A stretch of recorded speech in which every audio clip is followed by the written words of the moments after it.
Assalamualaikum warahmatullahi wabarakatuh. Salam sejahtera bagi kita semuanya. Selamat datang kepada seluruh peserta PKKMB tahun 2020. Semoga Anda sekalian mendapatkan keberkahan dari Allah Subhanahu wa taala, diberikan kesehatan, diberikan kenikmatan yang melimpah. Alhamdulillah, pada kesempatan kali ini kalian menjadi salah satu orang-orang terpilih untuk menjadi mahasiswa Stikes Kuningan untuk tahun akademik 2020-2021. Ada sekalian, perkenalkanlah nama saya Tisna Sutisna, sekarang bertugas sebagai Kepala Bidang Administrasi Akademik atau disingkat dengan BAA di Stikes Kuningan ini. Sesuai dengan bidangnya, pada kesempatan kali ini saya akan sedikit menjelaskan tentang apa sebenarnya bidang administrasi akademik ini. Ada sekalian, bidang administrasi akademik ini merupakan salah satu bidang atau lembaga yang ada di Stikes Kuningan. Dalam sebuah perguruan tinggi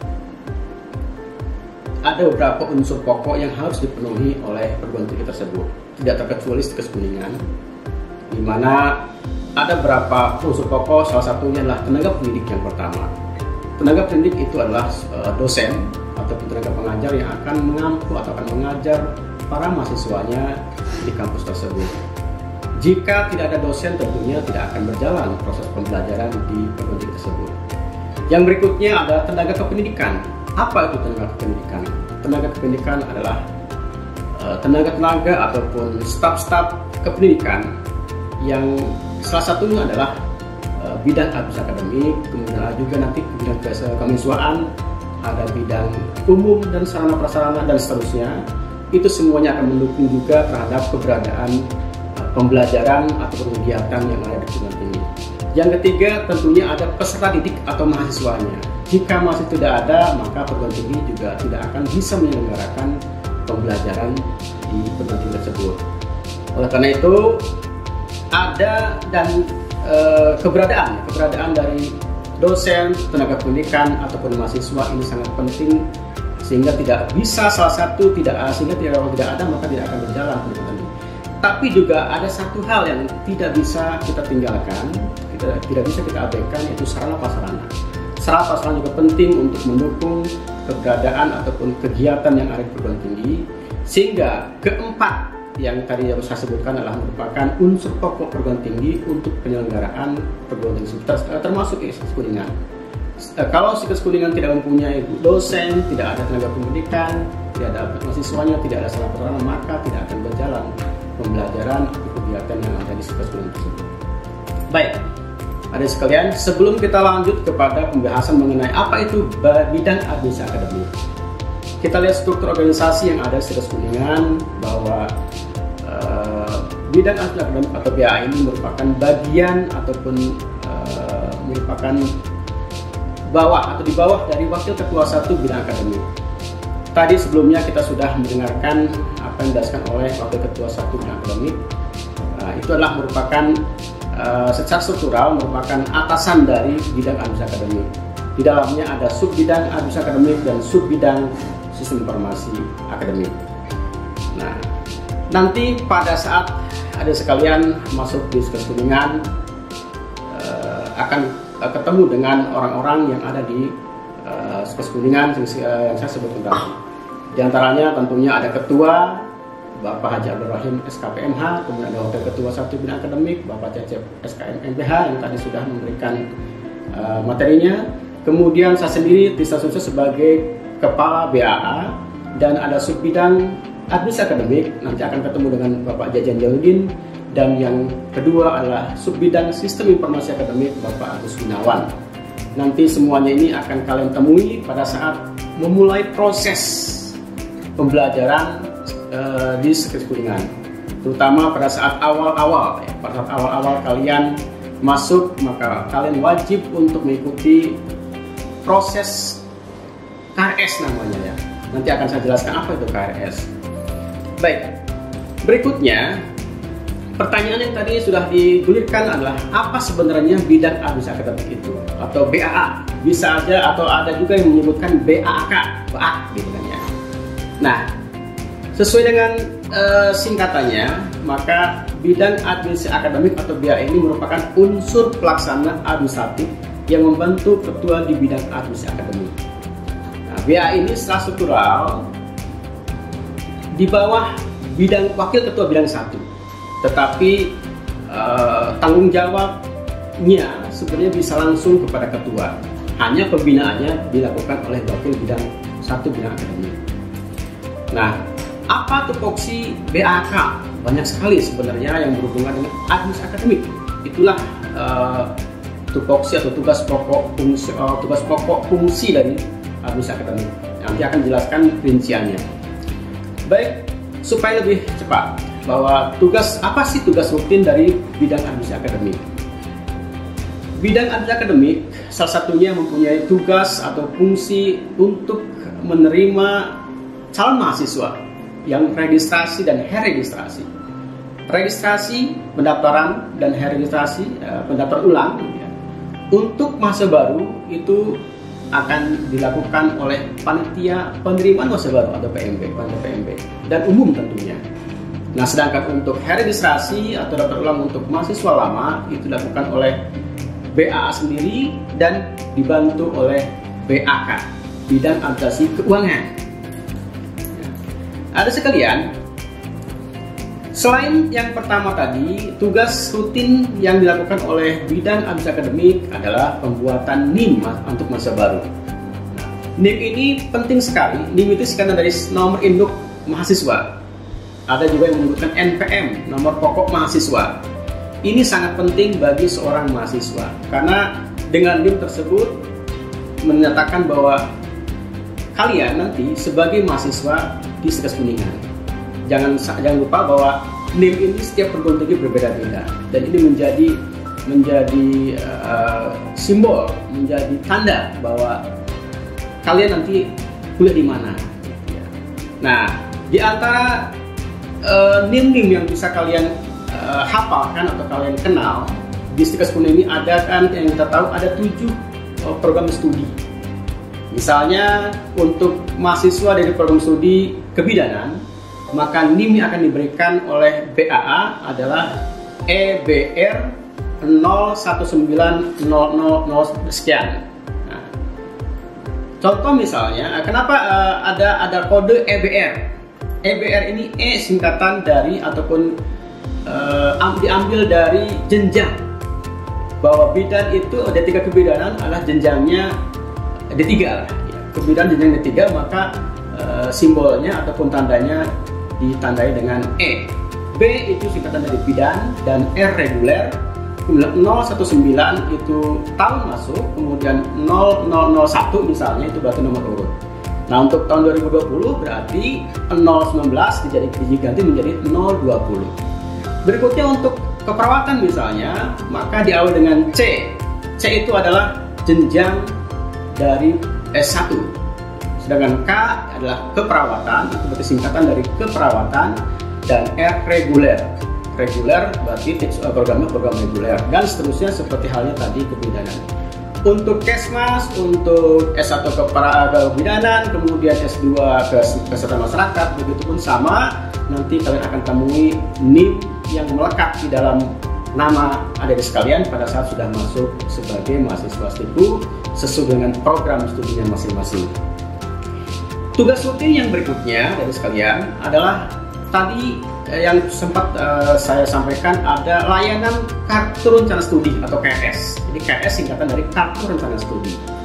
Nah, kegiatan ini diberikan pelayanannya oleh BAA, dibantu oleh program studi tentunya. Karena keberadaan kalian tidak akan luput dari program studi yang membawahi kalian. Nah, di dalam pelaksanaannya melibatkan BAK tadi bagian administrasi keuangan, kemudian DPA dosen pembimbing akademik, kemudian Kaprodi kepala prodi, kemudian juga nanti akan diberikan bimbingan ya, oleh DPA dosen. Nanti akan diberikan kalian semuanya akan ada namanya, kalau di sekolah mungkin namanya dosen wali kelas gitu. Nah, kalau di perguruan tinggi namanya DPA, dosen pembimbing akademik atau wali, nah istilah lainnya gitu ya. Nah, secara teknis pelayanan kartu rencana studi atau KRS ini pengisiannya akan dilakukan melalui online. Jadi nanti kalian akan mengisinya secara online. Tugas yang berikutnya yaitu layanan perkuliahan. Nah, tentunya dalam hal ini hanya membantu program studi dalam administrasinya saja. Dengan kalian mengisi KRS, maka otomatis kalian akan terdaftar di dalam absensi ataupun daftar hadir.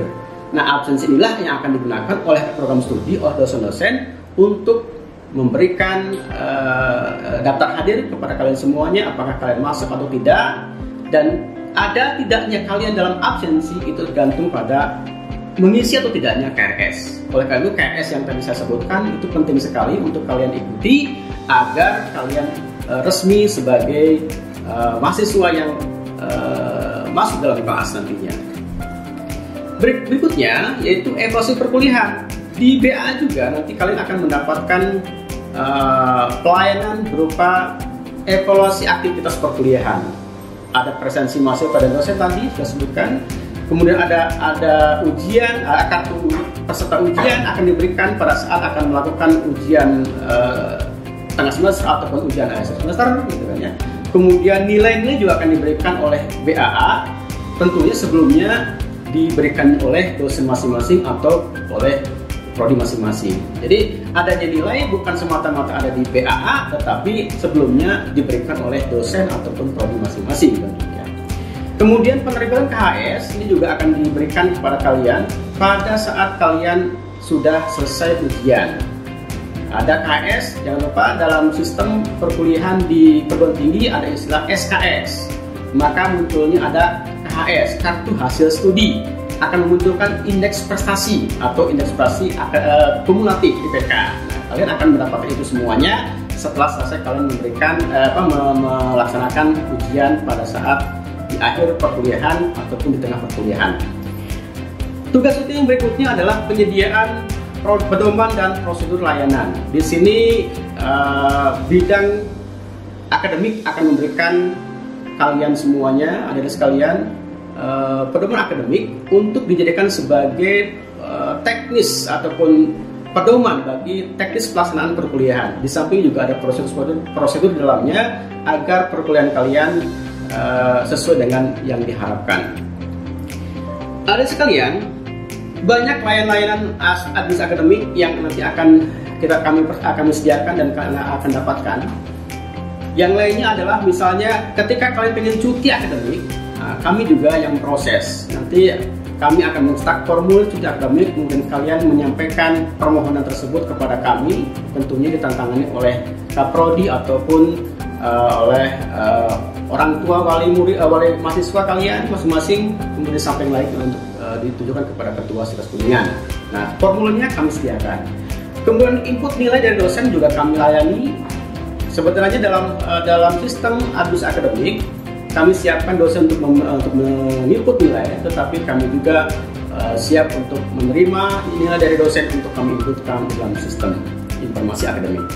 Mencetak KHS juga sama, kalian bisa lakukan di sistem informasi akademik, tapi kalau misalnya ada masalah dengan sistemnya, maka kami akan bantu untuk mencetakkan KHS. Mencetak transkrip juga sama, mencetak ijazah juga itu merupakan bagian dari tugas rutin dari BA pada akhir perkuliahan kalian. Kemudian membuat surat keterangan kuliah bagi mahasiswa yang aktif, ini juga kami lakukan agar kalian terlayani dengan baik untuk kepentingan kalian untuk di rumahnya. Misalkan orang tua minta surat keterangan, maka kami siap untuk melayani. Kemudian ada hal-hal lain lagi, ada pekerjaan lagi yang masih banyak sebenarnya berhubungan dengan sistem administrasi akademik. Silakan nanti pada saat kalian sudah masuk ke Sikas Kuningan, kalian siap, kami siap untuk membantu kalian ketika kalian membutuhkan. Itu saja barangkali beberapa hal yang berhubungan dengan administrasi akademik. Masih banyak sebenarnya. Di samping nanti juga akan kami jelaskan kalau ada waktu, di lain waktu, yaitu tentang prosedur pelaksanaan KRS online dan pembimbingan akademik. Ini sangat penting karena tanpa prosedur yang jelas, maka kalian biasanya akan bingung bagaimana cara untuk pengisian KRS. Nah, padahal KRS adalah hal yang sangat penting dalam perkuliahan. Tanpa kalian mengisi atau mengikuti prosedur KRS, pengisian KRS, maka perkuliahan akan ditunda, dibatalkan bahkan kalau kalian tidak mengikuti KRS. Ada kebijakan-kebijakan kampus yang kami sudah siapkan ketika kalian tidak mengikuti KRS. Apakah dicukupkan, apakah ditunda dulu perkuliahannya sampai kalian KRS sebelumnya. Baik, itu saja yang bisa saya sampaikan. Terima kasih atas perhatiannya. Mohon maaf atas kekurangannya. Kita ketemu lagi nanti di lain waktu.